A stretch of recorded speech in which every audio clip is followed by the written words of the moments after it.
ভাই 3 বছর পাইলে আমার বাপে গরুটা ছোট থেকে বড় করছে।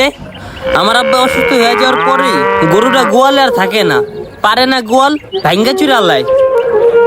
পরে আমরা না পাইরা বাইরে এনে রাখছি, কিন্তু বাইরেও একই অবস্থা। গরুটার সামনে আমরাও কেউ যেতে পারি না।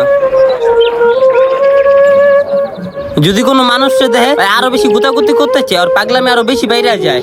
হায় রে কালু, আমি অসুস্থ হইকে তুই অসুস্থ হয়ে পড়লি। ওরা কেউ না বুঝুক, আমি তো বুঝি তোর এই পাগলামি করার কারণটা কি। আমি জানি তুই আমার কথারও ভালোবাসস। আমি অসুস্থ দেখে তুই পাগলামি করিস না, তুই একটু শান্ত হ। এইদিকে আমার আব্বাটাও প্রচুর অসুস্থ, আর পায়ের অপারেশন করাইতে হইব।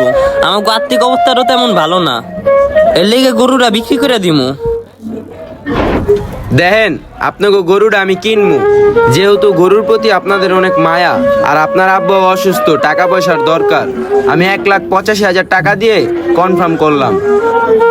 ঠিক আছে ভাই, চলো পিক আপটা নিয়ে আসি। আব্বা আপনি কান্তাছেন কি লিগা? এই গরু তো বেচে এলাইতে হইব।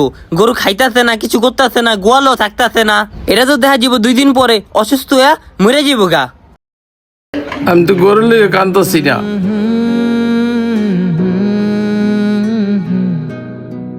তাহলে কি লিগা আপনি কান্তাছেন?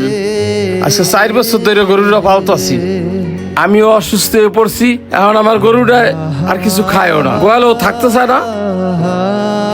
অন্য মানুষ গরুর সামনে গেলে গরুটা অনেক পাগলামি শুরু করে, আর আমি সামনে গেলে আর কি গরুটা শান্ত হয়ে থাকে।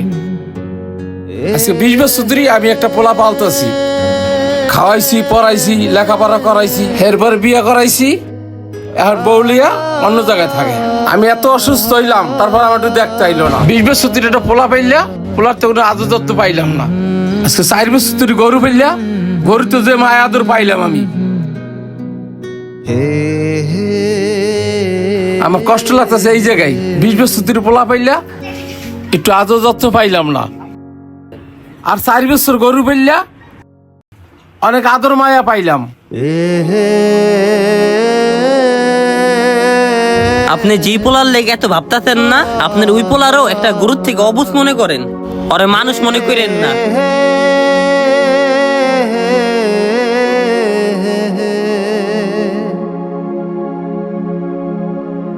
হয়তো এই গরু কথা বলতে পারলে বলতো, পালক আমি আপনার ছেলের থেকেও আপনাকে অনেক বেশি ভালোবাসি। আর একটা মানুষকে এত কষ্ট করে পালার পরে সেই মানুষটা একটা পর্যায়ে সেই মানুষকে ভুলে যায়। এটা কি নিয়তির নিয়ম নাকি এটা তাদের স্বভাব?